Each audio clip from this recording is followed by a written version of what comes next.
Reiterated earlier, and I completely agree, the more training the better, and any time that you can train and prepare for these types of situations, the better you are at handling them when something real comes up. And I want to praise our staff and our administrators and those that responded this morning. It seems like they were from the outside looking in very, very responsive and Johnny on the spot when they needed to be. And your faculty and staff go through that also, don't they? Correct. Yep. Mr. Hawkins, can you talk about the resources that might be made available to staff, teachers, and students in the coming days? Counseling and mental health support are already in place. Frontier Health has stepped up, as well as others through Ballot and other agencies have already offered to be on site at reunification to identify any needs. Beyond today, our school counselors and then the outside agencies will be brought in as needed as well, continuing. And we often talk about school security. Are there any measures already in place at Volunteer High School to prevent someone from making it into the building with a weapon, and will that be considered after this incident? I think we always consider that. To answer your question, yes, outside doors are locked. There are points of entry for students coming to school. There's electronic access panels for the main entry to the building. Everybody has to proceed through the office. Of course, drop off in the mornings, doors get left open, teachers let students in, but the more adult and faculty eyes we have on students entering and other strangers entering the campus, the better, and everybody is very, very vigilant at Volunteer. Can you describe what happened this morning, and also how many SROs are at your school and what was that process like?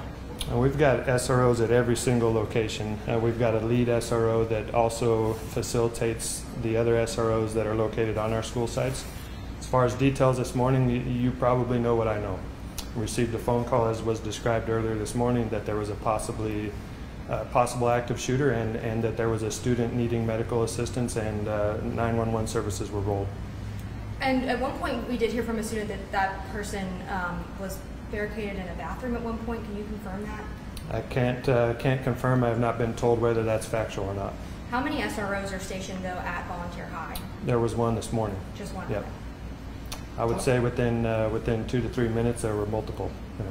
Talk about coordinating with the armory over there. So we had attendance clerks and staff that are familiar with the attendance software that scrambled over there this morning, helped set up tables. We had law enforcement that actually set up a corridor inside the building there, made sure it was accessible to parents in an orderly fashion, and parents are showing up and claiming their students and in an orderly fashion. We've got law enforcement there, school personnel, as well as armory personnel. We have a lot of parents even tuning into our Facebook Live right now, kind of looking for some of those answers.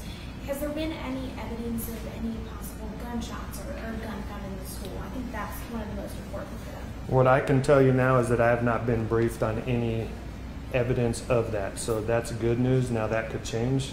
That could be that they just haven't seen that or been exposed to that as of yet. But again, that detailed last sweep through the classrooms will turn up any evidence or anything that we can provide as further information. And this is the second day of school for you, and tell me, what's going through your mind as the director of schools here to get a phone call like this so early in the morning, just at the beginning of the school year? What's that like?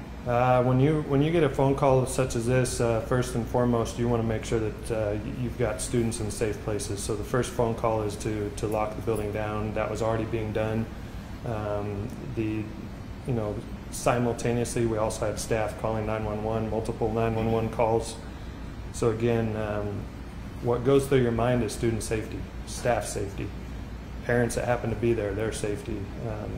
We want our schools to be safe, as everybody else does throughout the state of Tennessee and across the nation. And unfortunately, there are these types of events that come up. And as mentioned earlier, the better prepared you are, the better you can deal with the real situation when it does arise. And just to clarify, this timeline was pretty early in the day. Had school already started at that time, or were you still in a parent drop-off period? We were still in drop-off period, preparing for the first period. How did you hear about the threat? I actually received a phone call directly from our lead SRO, Renee Larkin. Do you know how they found out about it? No, I believe through dispatch is how she found out. Do you know at this time if a student, teacher, or somebody made that call to dispatch?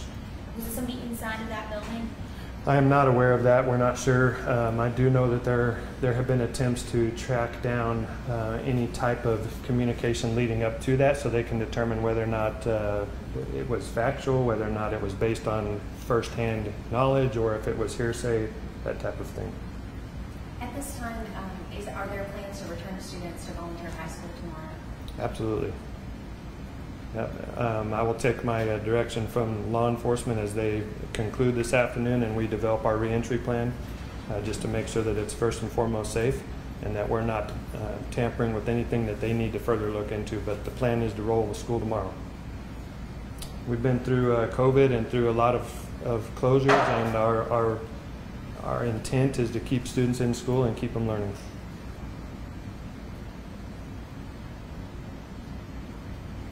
Good. Thank you.